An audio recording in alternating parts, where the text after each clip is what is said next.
Well, Dan, how you been, man? Good to see you. Good, good. Great to see you. It's been a little while. Glad to be here. It has been a while. I was trying to go back. I always go back to when I have somebody on, I'm like, where is the first time we talked? I think you and Starbucks. I was going to say Starbucks in Plano.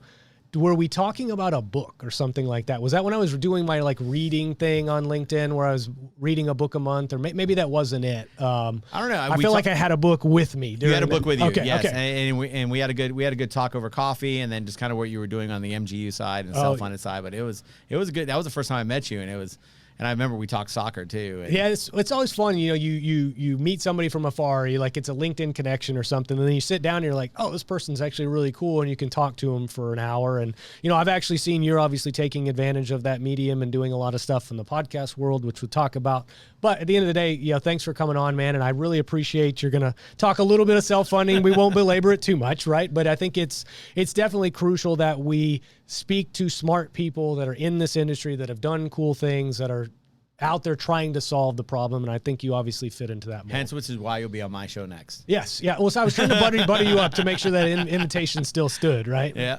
Well, cool. So, obviously we'll talk about that stuff. I do think you have a pretty interesting story. You have a pretty interesting background. I always like to give the folks that are on here, guests on here, a chance to introduce themselves so everybody gets to know you before we start getting into the subject matter itself. So go ahead. Tell us who Dan LaBroad is. Oh, man. Let me just talk. I open up Pandora's box. Yeah, I'm going to just have a drink for 5 minutes. Yeah, exactly. Yeah, grab a beer, crack it. You'll be a little while. So I've been in the benefits industry for about 15 years. I started in Aflac, like a lot of people.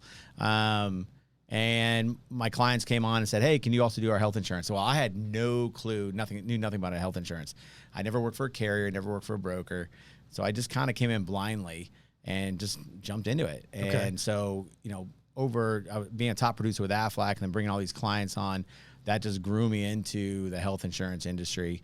And there's been all kinds of paradigm shifts in my career that have happened, including me wanting to get out of this industry and then all of a sudden being refreshed and going, hey, I'm staying here. This is awesome. Okay. But, outside of work, and said, who's Dan? I live and breathe by my kids.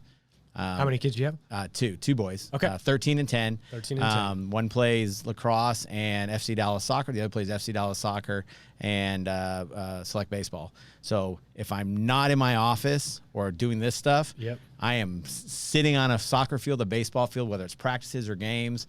That's where my life is, and that's pretty much everything I do. I was to say, I envy your sons because I grew up MLS days. So when I was playing club ball, as they would call it back then, there wasn't a rigid structure of what to do, right? Or there wasn't a club associated with a pro team. So they have all sorts of, there's a pipeline now that exists that didn't exist. So, you would play in a club, you might go, oh, well, I think there's some MLS teams playing now, but there's a league of 7 teams, so nobody had any real aspirations to really go pro. That wasn't a pathway that existed. But I do envy your sons now because I hope they realize how much different or how good they have it. I'm sure they do, because that pathway now exists in the just really professional level coaching and getting, I'm sure they train them what it's like to be a pro almost at a pretty early age, right? Well, FC Dallas is big on homegrown, and that's what we like about the club is they want to grow players from the beginning all the way up, to write them. These guys are getting contracts at 17 years old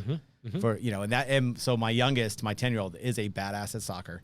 And my older one does well too. I was gonna say your older one is he? Yeah, but the young one is a badass. Okay. And he says, I'm gonna be a pro soccer player, and his goal is I will climb those ladders and work as hard as I can to get there. And and FC Dallas has that path to do that, which is great. But going off on the soccer thing, Major League Soccer in the U.S. is huge right now. Yes, let's dedicate the next 30 minutes to the subject. We can talk all day. No, I played college soccer. So. Did you? Where did you play at? Tulsa. Oh my goodness, that's okay. Now it's all coming. Which is why Andrew and I, when we first met, we had that love for, I'm just all about soccer too, and he's Manchester United, and we just kind of talking, and so. Yeah. So I probably shared you. I played at Drury University, which is just down the road. Okay, so I-44 corridor. Tulsa obviously is just down the road. I remember actually I had to sit out this year because I had transferred twice for Division I, but we played Tulsa in Tulsa, and so I had to film. I was a camera guy for that particular game, but they just built a new stadium with a new field, and I think the field hadn't even gotten green yet, but it was the flattest, most beautiful turf I'd ever seen. They rebuilt that field. Last time I went up there and I saw it, I was like, man, the stadium is gorgeous. Yeah. It wasn't what I played on. Yeah, it was top notch. Yeah. I was a little jealous, going over there from Drury. We had a decent field, but nothing to that level. But anyway, so in the interest of the folks that are listening, there's like one soccer guy that's like, please keep talking about it. Yeah. But so I think obviously the crux of this will be today is Ovation Health. I want to spend a lot of time on Ovation Health, but just going in and of course catching up with your LinkedIn profile, you have a number of, I think, what look like affiliate related businesses to that. So I want to unpack that as well. But first, let's start with the agency side. So Ovation Health, you've been at what? Did you start about 14 years ago? Yeah, 15 years ago. Okay. I think it was. I think I got licensed in 2003, but I was working for a financial firm. So I started with Aflac, I think around 05, 06. Okay. And from there, there came into my clients were asking, wow, we love working your service level. This was just with Aflac. I learned a lot of service stuff from Aflac, but didn't like a lot of stuff about it. But anyways, I learned a lot. But I came from the service industry, waiting tables, serving, bartending, and those kind of things. Service was something I was very good at. Okay. So I had these products. I was great at service. And because of that, people said, can you do our health insurance? Can you do these things? And so that just built the business. And I was a single man shop for 10 years, maybe longer. Just running me, solo. Wow, running 60, 80 groups. And picking these groups up, and it was just it was great, and it kept growing because of the word of mouth, and because of if you need anything, Dan's going to call you back. He's going to take care of it. Your employees don't have to worry about anything. And so even now, fast forward, even with all our employees and our support staff, that is ingrained in our entire staff. We are 7-day-a-week service. We handhold our clients. We take care of the employees. We pull everything off their plate, and that's just how we do business. And I'm never going to let that go because I don't care. We hear a lot. It's a great culture to instill. And it's funny because I hear people say, well, service is not the most important thing. It's cost. It's this. You know what? I could bring cost savings to you, but in the end, service still wins. Yeah. And I've learned that. I used to kind of think, maybe service is going away. No, service still wins. Well, I don't disagree with you because I think you look at the level of sophistication in the agency world today. It's obviously kind of molding itself towards the self-funded strategy and more of a consultant than what you would consider a broker, right? Yep. So I think you might be right that ultimately they're going to be able to get a number of these solutions. They have a bunch of options from agencies that might be able to deliver. So, okay, and how are you going to service me? Are you going to pick up my... It's just funny that everything that's old is new again, but I think you're probably right about it. So that's Ovation Health. That's an agency side, about 14, 15 years. What is your target market? Are you guys in the small, the medium size to large group? What's really your main demographic? Yeah, I think really our focus now is our clients, the ones we're picking up now, let's just say that, the ones we're getting now, 50 to 1,000. Okay. When we're marketing, we're really going 50 to 500. And I'll be selfish on this. I really think when we're in that space, they appreciate what we're doing more than ever. Mm-hmm. They're easier to make changes to. They're easier to accept what we're offering. But they really see when you save a company with 200 employees $1 million, that means something. Yes. And they really recognize it, whether it's filling that, taking care of the 401k, helping the company grow. They really appreciate what we're doing.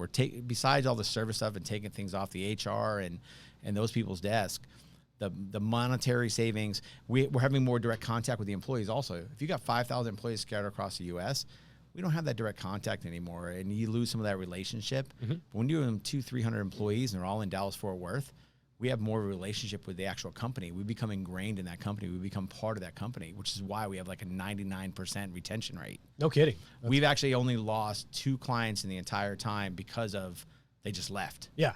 The other ones that left were because they either got bought, sold, or shut down. Sure. All our clients stayed with us. I still have the very first client I got 15 years ago. Do you really? That's incredible. And I think it's a testament, obviously, that you talked about that relationship, building that rapport, the service.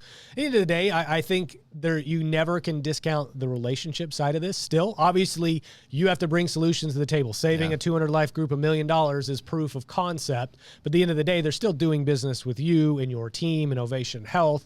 And so I think just dismissing that outright, that's still going to be a strong element to the future of our industry is that relationship, the rapport, and really making sure there's a level of trust, I would presume as well.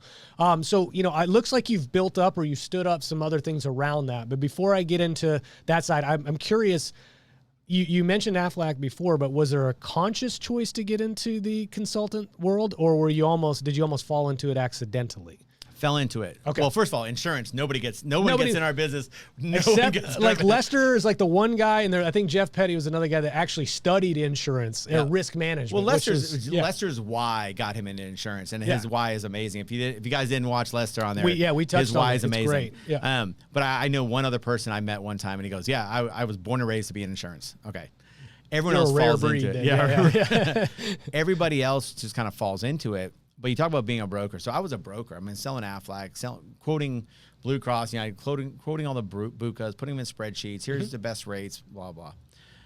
I think, and in around 2014, ACA passed, 2015, so in that area, I was just done. Now, we were ahead of the curve. We said ACA was going to stay, and we actually jumped on it, said we're going to be here. We're going to help employers get through ACA when everybody else was panicking, saying repeal, et cetera. So we blossomed actually during that period. We grew and gained a lot, but I was kind of sick of it. And then Levelfunded came out. And this was, self-funding for smaller groups. Yeah, and what year was that? Do you remember roughly? I think it was around 2015. Okay. 2014, 2015. It came out right around the ACA, because that was the only way they can get around, the carriers can get around with medical underwriting anymore, because the ACA got rid of it. So they said, hey, we want a medical underwrite, but to do that, you have to be a self-funded plan. So I remember when it was only the 50 life groups and above, like I forget who came out with it first. Assurant was one of the big ones that came out first. It was 50 lives, and then it went down to 30, then it went down to 25, 10. National General is down to 2 now. Like, it's crazy because, hey, with a little medical underwriting, we can get this done. But I jumped on that. I said, because I saw the overspend and the profit leak, and even the smallest business on the health insurance side. And so I went to my client and said, I'm going to show you, this is how insurance works on the fully insured side. Here's the breakdown. There's nothing different on a level funded plan. It's just the breakdown is different. You actually see what you're spending and where it's going, and they're not keeping your claims dollars when you're underfunding your claims or overfunding your claims, and you're getting money back. And once we had that success on several groups in those first couple of years, and it was a trust me fact. I don't know about this. Like, is there risk involved? Is there this? I'm like, there's no risk. Just go, trust me. Now, I'm blindly telling them to trust me. I'll be honest. I was like, I'm hoping this works. God, I hope this works. Well, it worked really well. Okay. And so I became an early adopter of level funding, like 2015, 2014, 2016. Okay. Jumped on it. And we started moving all our fully insured clients over to level funding and alternate funding methods. And that led into self-funding and all sorts of self-funding now. And that's where I look at them and go, look, if you're fully insured, you're already in your worst case scenario, period. So you can stay there and continue to get increases every year, or you can look at these alternate ideas and methods, which really, what is it? 86% of the workforce in America is in some sort of self-funded plan. Yeah, it's a pretty large percentage. But no one knows it. Yeah. Well, and level funded, I always look at level funded as kind of like training wheels for self-funded. Yeah, exactly. If you stay in if you're a 50 life company for 10 years, okay, maybe it makes sense to stay level funded. But most of these companies that are exploring level funded, it's one, just being introduced to a new concept and understanding it, taking that small leap of faith with you. But two, you see a lot of those companies are doing it as a transitional type product. It is, let's do this for a couple years. Now I've got some insight. Now I've got claims information. Now I understand how, the fluctuation of claims funding works. So I'm comfortable with that. The purchasing of the stop loss that's wrapped around that. Then they go, okay, well, I understand that. Now look at all the options are out there that if I just take that next step, which is to self-fund. So I have no problem with somebody staying level funded forever. Yeah. I just think most often it is a connecting point between the fully insured and the self-funded world. Well, I think every client or every prospect, you have to meet where they are, number one. So where are you now? Where's your comfort level? What are you comfortable doing? When we've had some prospects that became clients that literally said, this is unsustainable. I need to save a shitload of money fast. Yeah. Hey, we can do that. We're going to throw you all the bells and whistles. We're going to show you everything you're going to do. We're going to unbundle it. True self-funded. We're going to train your staff, but there's going to be some headaches. There's going to be some noise. Yeah. But they're like, yeah, but you're cutting my costs in half. We'll deal with it. But I look at it from more of a crawl, walk, run perspective. And so I use one of my top clients, large international company. We've had them since 2013, 2014. They came on, they were fully insured with Blue Cross. We took it from the broker that had it, and they said, help us. We kept them with Blue Cross for the first year. I said, okay, you guys are growing. You're doing this. You have low claims. So we got them into a level funded, and we did 2 years of level funded. Their costs were cut in half. Kept going. Then we put them into a graded self-funded plan to, again, stair-step them It in. is a stair-step, Nice and easy. That was fine because it acted as a self-funded product kind of, but we eventually ingrained them into this pay-as-you-go on claims. They didn't like the fluctuation in claims at first, but they got it because at the end of the year, they're like, wow, our costs went down 25%. Well, then there's ways to mitigate the fluctuation. And now they're 40% lower than they were in 2014. Well, that's what people don't understand, right? Is like you mentioned there's going to be some discomfort. Like Always. this is going to cause some discomfort, but everything that needs to change is going to be uncomfortable initially. But if it's unsustainable to continue on that path, you can compound the trends year over year over year and know where you're going to be 5 to 10 years from now. And if that's an unsustainable number, what are you going to do now to prevent that? And I think that what you're describing, I actually saw. I had a webinar with Lester and I was a THB webinar, and I forgot who else was on that, but there was an employer that he had on there kind of talking about his experience, and they had a really good couple years of being self-funded, immediate reduction in cost, and then about 4 years into it, there was this increase of about 20%. And you would probably panic, right? My cost went up 20%. But if you move backwards on the chart, it was down 25% from where they started. So worst case is you had a bad year, there was a blip on the radar, you still corrected that trend over the longer period of time. When you have to look at it, when we talk to prospects and clients, we say there's going to be 1 in 5 bad years. You just have to anticipate that 1 in 5. However, when you talk about that trend, you say, okay, let's look at if you have a 10% increase every year, just average it on your fully insured plan, lay the numbers out just on where you are now. Now take the reductions you've had each year, controlling your claims. Now add that 1 in. Well, in 5 years, I'm under $2 million still.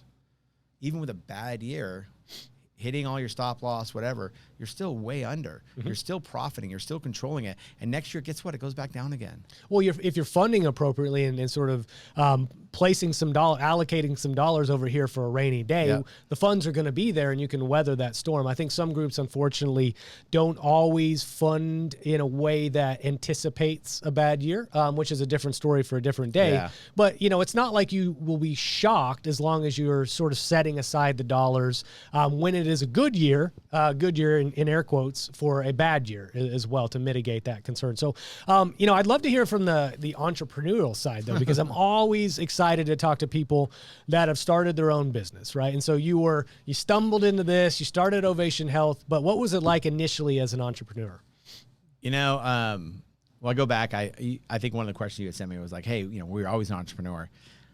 I always knew I didn't want to work for anybody, but I did. I worked for a lot of people. And I've been fired. I've been let go. I've hated my jobs. I've worked in an office with a suit and tie, and that was miserable. But I had a paper out when I was, and I always joke about this, but I had a paper out when I was 13, and I loved it. Made money. Had to collect from the neighbors. Had to harass them when they didn't pay. Loved getting tips. But then I end up picking up another paper out in my neighborhood. Well, then I end up buying somebody's paper out. So I had 3 paper outs. I had the Sunday route, the morning route, and the night route. I was probably making more money than anybody else in the city.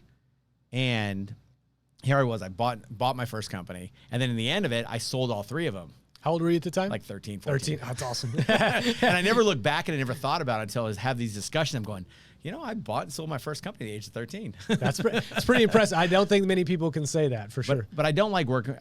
My main thing is I like my flexible schedule. And that's probably my selfish thing. And that's the main reason I don't like answering to people. I will answer my clients all day long, and I will be at their beck and call. And the only 2 people, really my kids, my clients, my wife. That's pretty much it. But working for an employer just didn't work for me. And so when I got into working for myself, but it was a lot of challenges. I wasn't a good bookkeeper. Well, I'm still probably not. That's why I have a CPA. But I wasn't a good bookkeeper. I wasn't good with finances. I'm a sales guy. I am a service guy. And that's how I always was. That's really how I always was. Now it's grown where I'm more of a solution provider.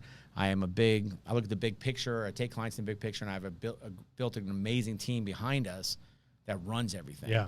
But I'm doing the big picture stuff, and I love that. And I've seen myself grow, especially in the last probably 4 years in the self-funded space. It's taught me so much, and just being and just running a business is totally different than I did 5-6 years ago. Yeah, I love it. I imagine, obviously, with the success you've had, of course, this is going to be your future for at least the foreseeable future, right? Like, you probably couldn't imagine going back to work for somebody else. But can we talk about some of the other kind of related businesses that wrap around Ovation Health? You know, you've sort of carte blanche of which ones you want to talk about, but I know there's a number of ones that are somewhat, would you say, complementary to the Ovation Health, or do they fall under the umbrella of that? Well, I think everything's stemmed out of Ovation. Okay.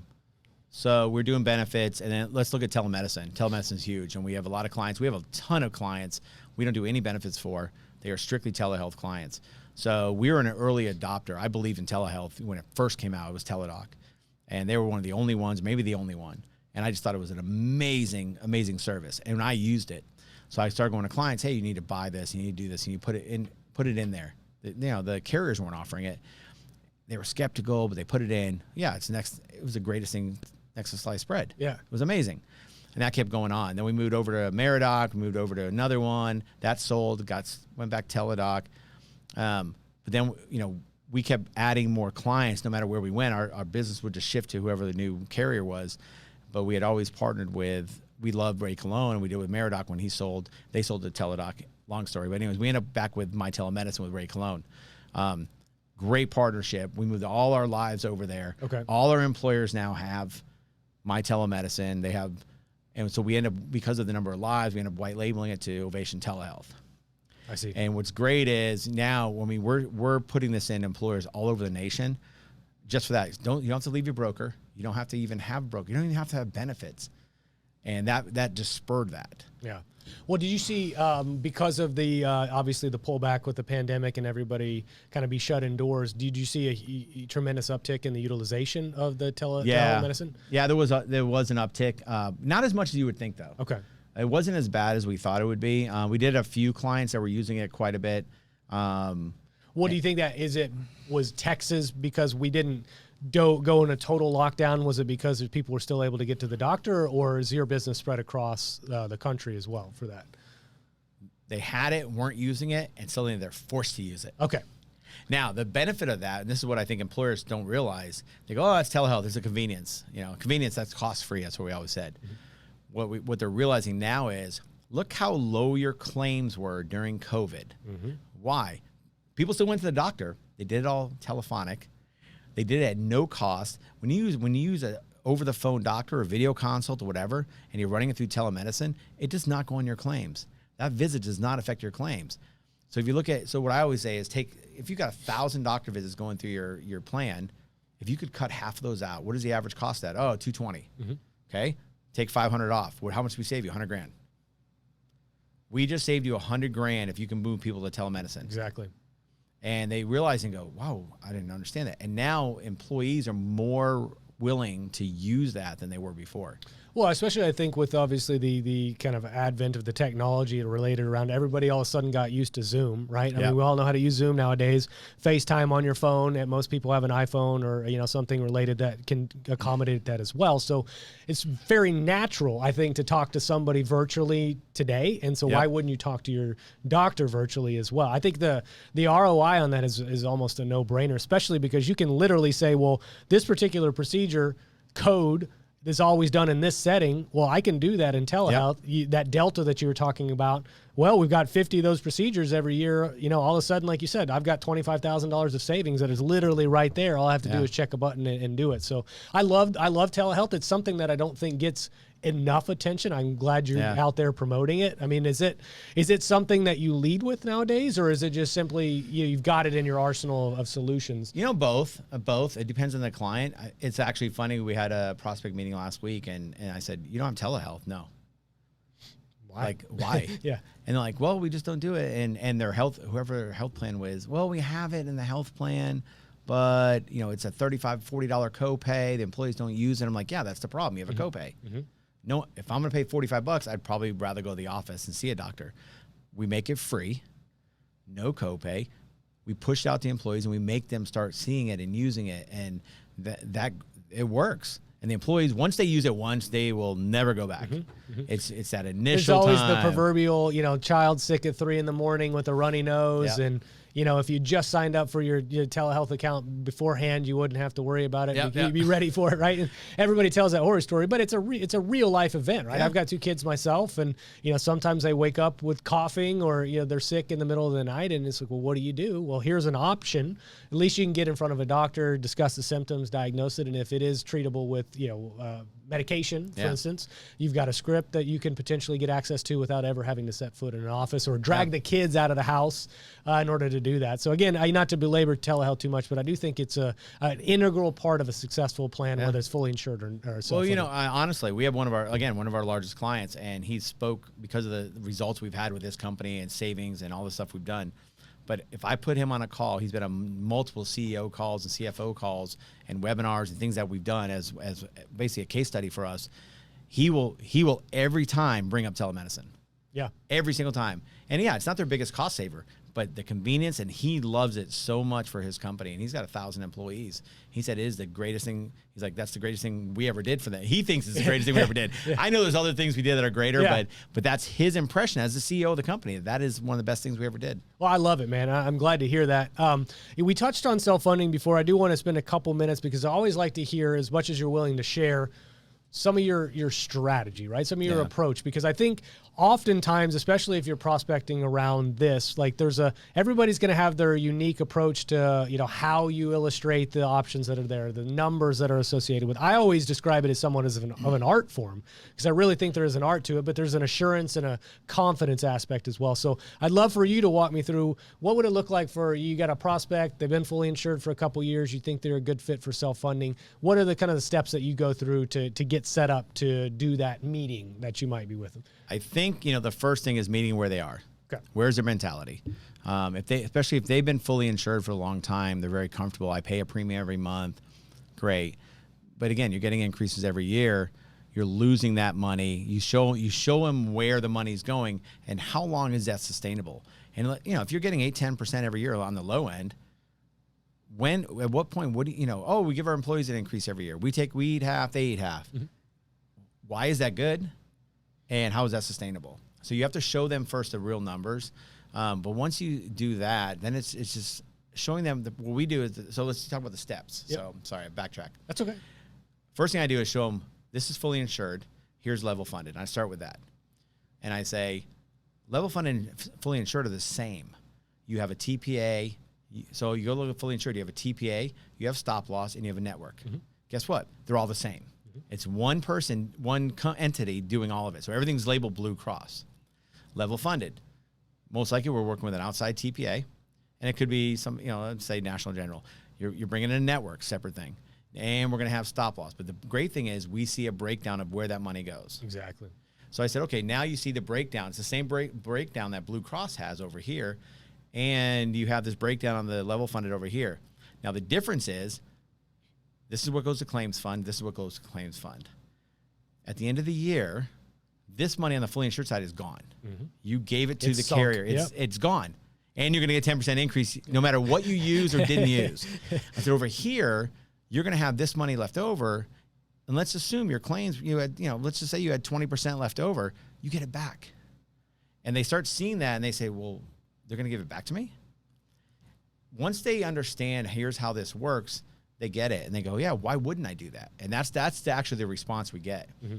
And then of course is, well, how much more work is this? How much? I said, no, level funded isn't any more work. You're still writing a check for the same premium every month. Difference is we have transparency a little bit more. Mm-hmm. You could get money back. And if you went over your claims, guess what? There's risk controls in there. You have stop loss. You're not going to lose any money. And we can actually probably negotiate your renewal if it was a bad year or a good year. And so they kind of see that. And then the next step is, well, I love that. What else can we do? And that's the next step is, well, what do you want to do? Exactly. Well, do you see that most of the time they obviously you're presenting level funded as a primary alternate, right? So getting them used to the arrangement, the stop loss, the admin. Do you see them most of the time still gravitate towards that as a baby step, or do you have some of those groups that are like, well, okay, I get that, but no, I really want that over here, which is the real control with self-funding? Do you get a lot of groups go that route instead? Depends on the size of the group and really what their HR looks like, HR and accounting team. what you find is once they realize, hey, we got to pay claims. I think the biggest pushback we get when we go like, hey, well, level funded versus, we love level funded, we get it. But if we do self-funded, and the difference there is, okay, we're gonna have a fluctuation in claims every month. So 1 month might be 5,000, next month might be 50,000. And that's what they're not used to. Or, hey, how do we analyze these claims that are coming in, which is what we do. We tell them, look, the claims are gonna come in. We want to look at the out-of-network claims. We want to look at the large claims, the normal claims that come in, network discount, assuming we're using networks, which in most cases we are, especially in DFW. But let's look at what our team will be the ones overseeing that for you. We want you, we're gonna teach you the basics, what you should be looking for, but we're overseeing that too. And we put in great TPAs and great management companies and medical management that help find, hey, that's not a network claim. Why is it getting paid? This is the care that's being given. We're going to red flag that stuff to make sure it doesn't get paid or funded until we know it's legit. Okay. So we're doing those processes. So basically the fear we handle for them. Yeah. And all we have to do is train them on how it works. How do they pay the claims? Get used to these fluctuations. Well, to me, it always seems to be the fear of the unknown. It's like, once you demystify this topic, once you show them how it works, I often would see aha moments, especially when I was out there being the self-funded guy, the reporting guy at a brokerage. You'll get it where all of a sudden it clicks. Or I've been a part of some seminars where you just get a bunch of nodding heads of people that have like, oh yeah, I'm experiencing that as well. I understand. And it's just like all of a sudden, once you lower that barrier to entry, which is really the knowledge basis, all of a sudden, like you said, the reaction is, why wouldn't I do this? Yep. Well, okay, why wouldn't you do that? Let's have that conversation now. But I'm glad you're thinking about that, because there are solutions out there. You just have to know, one, how they work, and two, how to find them. Yeah. Right? And I think we're in an industry where you have a lot of really just general brokers out there. They avoid all of this. They don't go into it because it's more work. I mean, I'll be honest, it's more work for us. We earn our money. It's a lot of work. We're not spreadsheeting. We're bringing solutions to the table. There's a lot of brokers that don't want to do that. And I'm not even talking to the small broker that's a one-man shop. I'm talking about some of the big houses. I won't say their names, but I know a lot of them, they're just like, that's too much work. No, you don't want to do that. That's way too much work. It's not good for you. And that's what we hear. Well, this one, we're with this one, and they said, that's just not good for us. And I do the numbers on a piece of paper and go, what the hell are they talking about? Yeah. I remember there was I forgot when I was prospecting, it was with the broker in Oklahoma, and I was selling stop loss. And I remember there was like an 1,100 life group that was fully insured. And I remember actually hearing the consultant on them say, well, yeah, they're just not big enough to be self-funded. And I was like, they're not big enough to be self-funded? Like, one, that's what you're probably telling them, but two, that's completely false, obviously false. But your point is, it still stands, right? How much easier and how much more money are you making on an 1,100 life group that's fully insured? Right. Versus, well, you unpack it all. Now you maybe lower your compensation or have to restructure it rather than being fee-based versus commission-based. Then there's the extra work. I get it. Like, there's the human aversion to that. I totally understand. But at the end of the day, that's where the market is shifting to. If you're refocusing your efforts on the actual employer, the outcome of the employer, then it's obvious that you need to at least explore this as a solution for them. Well, you kind of goes into an article I wrote, God, what was that, 8 years ago, 6 years ago? Brokers are overpaid. Did not go over well. I imagine. I actually got a hate mail. Some I actually feathers. got a hate mail from a broker, and he did not put his name in there. He basically told me I should die. Okay. And like an actual piece of mail? Piece of mail. Okay. Like it came in the mail with a cutout of my article, and it said, you should die. Oh, my goodness. And it basically said you should be questioning your broker of how much money they're making and what they're bringing you for that money. Of course. And, and I think I was at my old house. So it was at least, it was 6 or 8 years ago probably. We still hand that article out. Because I think you should be questioning what your broker's making and what they're bringing you. Yeah. And so we do everything based on fees if we can. I mean, granted, we get commission on smaller groups, but we actually prefer a fee base and negotiate a fee based on what the results we're bringing and what we're bringing to the table. And that's how all brokers do. Do you tie it to an incentivization to the actual outcome of the plan year as well? Yeah, so we kind of give, I'll give you an example. We did a pharmacy consulting deal recently. And so it was a 69 life group that's on a self-funded. So we say too small, too big. No, 69 life group. Self-funded, completely self-funded. We're doing reference-based pricing. Oh, wow, cool. So But we got that group starting off with pharmacy consulting. They were they were the CVS Caremark, and we looked at it and said, well, I know you're overpaying for pharmacy. So we did an analysis. We brought it back to them, and we said, yeah, we can easily reduce this by 40-50%. And so they paid us a consulting fee to implement it. We never change brokers. Oh, yeah. So we went in here, changed everything. We just got the results the other day for the past 9 months. Their pharmacy is down. They were in 9 months, they were normally spending, last year they spent 300, and they have no turnover really. So it's the same numbers are pretty much equal. They spent 300,000 the year before in the same 9 months. With us, they spent 80,000. We blew the numbers. Going into the compensation, our compensation, we had a deal where they paid us a consulting fee, and then we get a piece of the savings. Mm-hmm. And we blew in 9 months, we blew the numbers out of the water. Well, that's just it. I love that. I mean, again, we talk baby steps, right? You're used to commission. Now you go to consulting, flat consulting, regardless of the outcome. Now put a little skin in the game. Yep. Of course, you got to know what you're doing, right? And you got to have some trust that the outcome is actually going to be favorable, because you never really know. But, you structure every deal however you see fit. But I love the idea of a consultant actually having a little bit of skin in the game of the suggestions that you're making, because at the end of the day, that's their business, right? That's their dollars that they're spending, and so they're trusting you that these solutions are going to come to fruition. So that's how a true partnership happens anyways. I mean, it's like, I have something to lose, you have something to lose. Mm-hmm. I do really well for you, I want to get rewarded. Of course. Yeah. It's that simple. Now, so we'll go in and we say, okay, our total compensation, let's say it was going to be $100,000.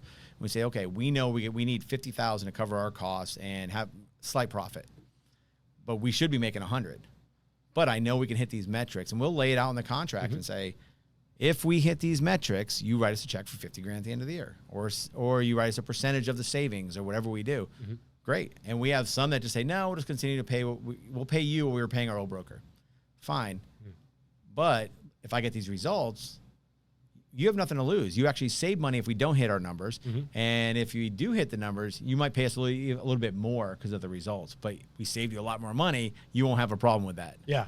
I love it. I mean, I wish more folks would go to that. Obviously, there's other, other issues at stake when a really large agency probably has PE money or has shareholders, right? Yeah. There's a number of different forces at play that may impact the way that they get compensated. But I think the fairest and the one that's most aligned with the employer's bottom line is the fact that either flat fee or tying it to the actual outcomes itself. But what's funny is you look at the largest brokers in the country, and if you ask them to do that kind of scenario, they won't do it. Mm-hmm. And they have huge money, hundreds of millions of dollars, billions of dollars of business coming through. And if you say, hey, put your fee at risk, put your comp at risk to get the results, they will say no. Yeah. Meanwhile, smaller consultants like myself and our mastermind group, we say, no, we're willing to take a risk because we know we can do what we're talking about. And we know if you listen to us, we will save you a lot of money and we'll give your employees better benefits. Oh, that's awesome. And you mentioned Mastermind. I hope you don't mind me latching onto that for a second. That was intentional. Good. Because Mastermind, I feel like Mastermind, what's the book that came from? Is it Breaking the Status Quo? Yeah. Okay. So I've heard the idea of a mastermind, but all of a sudden, I don't know. It's one of those things like you get a red car and you notice red cars all the time at first. Now I'm hearing the word mastermind all the time. So can you tell me what the mastermind is? I want to hear more about it. Yeah. So it's funny. Jeff Hazlett just had a thing on Thursday talking about how to create a mastermind and how to build masterminds. Oh, cool. And you could have 10 in a mastermind. You could have 100 in a mastermind. Mm-hmm. But the thing is, a mastermind is about bringing together people, sometimes out of not in the same industry. In our case, it is in the same industry, but to share what we're doing that is successful. We're sharing what's not working. We're bringing ideas and solutions together to help and promote, to help each other and help each other's clients. And we're not competing. We're not sitting here going, oh, hey, we happen to be in the same. Like, there's my mastermind. There's 4 brokers or consultants in Dallas-Fort Worth that are in my mastermind. And we share ideas, we share client stories. We're not going to go poach each other's clients. But we're sharing ideas of what's working, what's not working. And it's nice because in our case, geographically, our situation is a little unique in DFW versus some other cities where the other mastermind partners are. But for us, you look at a mastermind, we're sharing all this information. We're writing books. We're doing these big events. We're all coming together to help each other, and we're bringing in things from all over the country. And it's a great sharing of ideas, but a true mastermind too. I mean, it's not cheap. we pay a lot of money to be in the mastermind, which that way, also you're getting quality people in there to really work on this. You said sometimes there'll be folks across different industry. Do you see the masterminding within the insurance agency space is the one obviously I see the most often, but I mean, is this something that you see happening more broadly in the business world, these creations of masterminds as well, real estate mastermind or a finance mastermind? Yeah. Okay. Yeah, and I do. And I think you see, they call them different things. Some will be training and, hey, be in this group, pay this much monthly, but they're still really masterminds. I know Ryan Stewman here has a real estate one. He's a big, internet celebrity now with his training course. But he's got a mastermind of his own. You pay a good penny to be in. You see a lot of those. I think some are industry specific, some are, and I even look at things like Vistage. It's a mastermind. It's a big mastermind. You have 100 people in a room, but it's still, they do smaller groups to break down, get CEOs together, different industries to talk about their problems, hash out what to do. So I think all these groups are these masterminds. And so is it a big, broad, doesn't matter, hey, as long as you're a CEO and you have revenue of this, you could be in it. We're going to help and share each other, and it's geographical. In our case, we're industry specific, and it's a mindset in our group. Okay. So it's not just we're insurance professionals. We're self-funded professionals. We have a mindset of breaking that status quo, changing how healthcare is delivered to the employees, solving the problem of healthcare by controlling the healthcare problem. Yeah. I mean, that's that mindset we have. If you don't fit in that mindset, you don't belong in our group. Well, I love the commitment to the cause, right? And so it's like you said you're wrapping it around there's a second step. It's not just we're brokers that are agents. It's focused on self-funding, but there's a sharing of ideas in a best practices that I love. It's like the old days would be, you're my competitor. Why would I tell you anything? It's like, well, no, if we all just have a handshake and friendly agreement that we're not going to poach each other's business, now we can freely discuss ideas, and I'll make you better, you make me better, and we continue to raise the tide. Maybe I need to get into a podcast mastermind or something like that. Stop loss mastermind might be a good thing to do. I keep seeing it, and maybe it's just that confirmation bias of the mastermind term everywhere nowadays. Or maybe it's who's the gentleman that started the next gen mastermind? Nelson Griswold. Nelson. Maybe it's just Nelson's doing a really good job of getting the next gen brand out there, but I'm seeing it all the time. He's a leader, and he didn't come from the insurance industry, but he's a leader of the cause. And building that message and promoting that message and keeping us in that message. Mm-hmm. So that's what you need is, again, we are trying to solve this problem in healthcare. Seth Denson you had on. Mm-hmm. Seth, we're going to solve this healthcare crisis in America. And, he's a great friend, colleague, he's right here in Frisco, McKinney. Yeah. Guess what? We're not going to poach each other's business. We're not after the same business. Well, and this marketplace is enormous. It's huge. We're Texas. Huge. Yeah. We're fortunate that there's so much to go around here as well. We're also good people here, and if I walk into one of your clients, I'm going to say, hey, you know what? It's okay. If I walk into some of my mastermind partners, like, oh, I'm sorry, I work with him really well. Danny O'Connell's a great guy. It's like, yeah, no, sorry, Danny and I are good friends. I can't. Sorry. Well, that's fair. I mean, that's all you can, with that divulging of information or sharing of not secrets, but best practices, right? You have to have an element of trust that individual is not going to take that information and use it against you. So, I mean, I think that's why you commit to the mastermind. Obviously, you said there's a financial commitment to it as well. You're buying into the thought process more than anything. So that's cool. Do you? I saw you had the advanced self-funded certification. I want to ask you about that real quick from Nehu. What is that? Does that still exist today? Yeah, they still have it. They have self-funded certification in advance. So the funny part is I got into self-funding.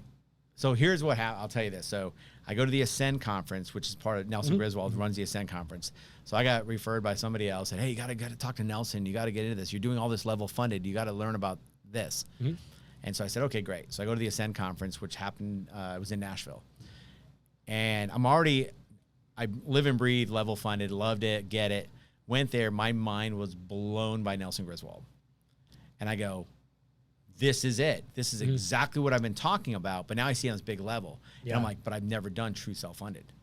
So for 2-3 years, I'm just met all these great brokers that are in the mastermind, and I'm drinking the Kool-Aid, and I'm studying, and I'm learning. And I did the self-funded course through Nahu, got my advanced self-funded, which, I mean, you know how many times I ace tests all the time.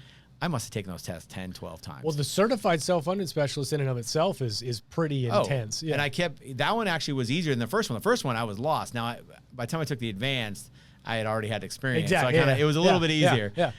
But doing that changed. That was my paradigm shift in my career, actually, because I was still kind of sick of what I was doing. Like, it just wasn't exciting. That's that refresh or the reset. And it was like, look at the impact and the change I can have with these employers. I'm doing something different than everybody's doing. I'm a solution provider, and I'm coming up with these amazing creative solutions for these groups. And so then, and I told Nelson, he's like, join the mastermind. I'm like, dude, I can't afford that. I said, let me get him close my first true self-funding case, and I will take that money and put it in the mastermind. There you go. Well, I did. Yeah. And immediately followed with 2 more. Yeah. Well, it's funny how, and Andy Neary was on here the other day, and you talk about where you, there's almost like if you commit to something, the universe, God, whatever you want to call it, it's going to go, all right, you're all in now. Here's the reward for going all in. But it's that dipping your toes in the water or straddling the line. Some people talk about you can't serve 2 masters, however you want to describe it. It's until you go, all right, I'm in. Yeah. Then all of a sudden you talk about, 2 new groups came to the fold really quickly after that. So it's just that commitment, the investment in yourself, I think is really important as well. And not being afraid to do that. Yeah, and I think self-fund is a little bit different too. It's changing all the time. It's not just insurance anymore. It's changing. We're changing how healthcare is delivered to the employees. So it's a constantly changing thing. So it's always new. It's always changing. It's exciting. It's fun. But it's also going to clients saying, you got to see this. Now, I don't know, sometimes I say, I don't know if it works, but everything sounds great about it. You want to try it? Yeah. And I do. I have one client says, yeah, sure, we'll do it. That's cool. they're totally in. Sometimes you got to take a little bit. I mean, this is the risk world, at the end of the day. And obviously, if it makes sense and you can prove it, if you're not taking a risk, I mean, you're taking a risk just staying put sometimes because, the cost is going to go up. That's a risk in and of itself. Yeah. And how long is that sustainable? I mean, that's all we ask all the time is how long can you keep doing what you're doing? Yep. And do the numbers, lay out a 5-year spreadsheet. Hey, if you're paying $1 million a year, next year it's 100. It's 1.1. Next year it's 1.3. Keep doing that math. But how great is it if you can go into self-funded, level funded, and it's $1 million, it's 900, it's 1.1, it's 700. Yeah. There is some unpredictability in it, but at the same time, we know we can reduce the cost. We know your employees. It's great that the one client. We have a lot of clients like this. They've reduced the cost, but one of them in particular, their employees have not seen a premium increase in 7 years. 7 years, really? 7 years. They've gone through open enrollment with no premium increase. The company has saved money every year for the last 4, like at least 25 to 40%. Mm-hmm. That money goes. They keep track of it. They didn't at first, and then we do the numbers for them and say, hey, here's how much you saved over what budgeted. Now they go, okay, they matched their 401k, which they couldn't do before. This year, they actually paid more towards their employees. So now their employees actually went down on what they're paying. That's amazing. And presumably, and you talk about a cushion earlier. They have a huge cushion. Yeah, and presumably they're not also stripping out benefits as well, right? No, we're adding benefits every year. Yeah, which is what happens often. Is like, well, yeah, I can lower your costs. Let's just raise the deductible, raise the maximum out of pocket. Shift some things here. Copays or there. go up. We won't cover these drugs. We're not doing this. Yeah, and it's like, look, we controlled costs. Yeah, but you dramatically reduce the actual value of the plan design. How are we going to save money? Oh, we're going to put everybody in a high deductible health plan. Yeah. I would say, 80% of my clients don't have a high deductible health plan.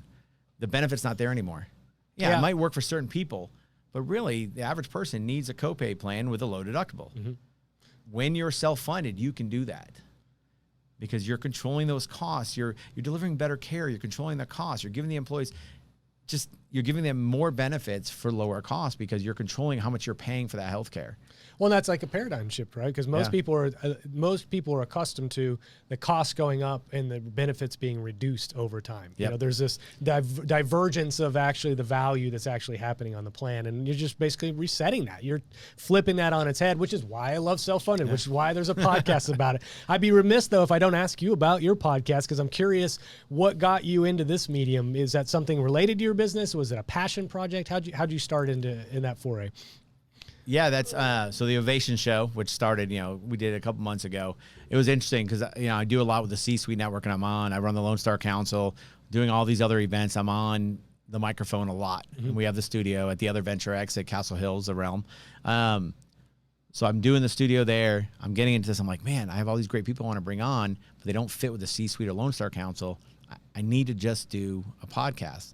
And originally I was going to just bring on community leaders in DFW, CEOs, people I know real well.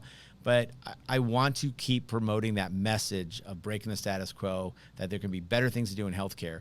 So I changed and said, I'm going to bring on all these people, solution providers, thought leaders in our industry. And you've had a bunch on your show. I mean, Dr. Eric Bricker, you've had Lester on, you've had Andy Neary. You have these great people that know our industry.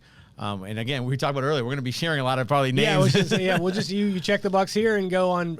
You go on here and then go on my podcast. Go down the street and dance. Yeah. But I decided the focus was going to be on healthcare, the solutions we're bringing. So right now we're bringing in guests to create a library of solutions. So when somebody says, man, I really want to telehealth, I heard about telehealth, then go on and watch that podcast to learn more about my telemedicine. Right. But again, it just opens up to, hey, what is telehealth? How does it work? What's the benefit? We've had on, learning management stuff with Brian Searcy. We've had, we're going to be having David Contorno on, which, amazing thought leader in our space. Absolutely. We're bringing on Deb Alt with AIM, medical management, which is, again, she's the guru in the medical management. But it's all about employers being able to reduce their costs, give better health care to their employees, and take control of it. Get rid of that overspend and that profit leak in their health plan. And a lot of them don't know what they don't know, and they don't realize they're losing money every year. And I'll give you an example real quick on that. Just on that side, somebody saw my podcast. I ended up doing a prospect meeting last week. And he said, well, I don't know if we need to change. We're with United Healthcare, and we got a 0% increase this year. A broker got it down to 0. And so I'm like, oh, great. Hey, send me the renewal. Let me look at it. And he was very proud of everything that was done. I said, all right, so you $2.5 million a year spend. You're fully insured. 20% goes to admin costs. Okay, great. So take off $500,000. So you got $2 million going to claims fund. Your claims are 50%. Mm-hmm. So what does that mean? I go, that means, and look at the numbers. I said, you spent roughly $1 million on claims. So where'd the other $1 million go? I go, you gave it to United Healthcare. That's why you got a rate pass. Yeah. That's why you got 0%, because you gave them $1 million in profit. I feel like a rate pass is a bad thing most of the time when you're fully insured. It's a bad thing. People think it's great. Oh, we got 0% increase. That's a red flag. Mm-hmm. If you're getting a 0% rate pass, guess what? That's a red flag. Well, we looked at the renewal from the year before, 53%. Another $1 million gone. So I said, in 2 years, you gave United Healthcare $2 million of your money with 250 employees. What could you have done with that? Didn't you just tell me you were trying to buy a piece of land for the company for $750,000? Could have bought 3 of them. Yeah. Yep. And they realized that, wow, I'm so foolish. And when you take it from HR and deductibles and coinsurance, and you bring it down to a financial decision, how am I going to control this top 3 line item expense on my P&L? Changes the conversation. Yep. Well, and it's so obvious, right? When you put it in that context and you're talking about those types of dollars at stake, it's like, it's so obvious when somebody just literally presents it. It's like, you don't even know where these dollars are going because you don't have any visibility, or you're not being, told by your broker where these dollars are going as well. And so it makes it pretty easy to present a differentiation in that regard. I'd like to leave closing thoughts for you, if you don't mind, and then as well as where people can find you. But, future of the industry, what you want to leave people with today, what is, what would you like to have everybody know? I think, I don't care what size your group is. If you have 10 employees or 1,000 or 10,000, there's something that can be done to reduce and control costs, whether it's pharmacy consulting or taking it from fully insured to level funded. There's just something you can do. We've got groups with, 40 lives, and they turn around and their costs are 25-40% lower than they were 3-4 years ago. You have to look at the options available and find a consultant that can do that. Yep. And that's willing to do it. It's willing to do it. I think That's a big thing. And so a consultant like you that is willing to do that, where do they find you, Dan? You can look, you can go to ovationlife.com, which we're in the process of redoing our website. LinkedIn is great to get hold of me. Just, look up Dan LaBroad on LinkedIn. If you're not in Dallas, Fort Worth, or Texas, because most of our business is in Texas, also the Next Gen Mastermind, let me just get to me. And there'll be brokers all over the country that are in, or consultants that are in our mastermind group. It's about 45 of us all over the country that can help anywhere. Yep. So all that it really comes down to is knowing where to go, right? Knowing where to go. So go to Dan if you have a question. I really appreciate you coming on, man. Obviously appreciate the invite to your podcast. Awesome. We'll get that scheduled here soon. But great jacket, by the way. I didn't say that yet. But that's a good looking jacket. But thanks again, man. And I look forward to talking to you soon. Awesome. All right. See you, Dan. Thanks. Bye.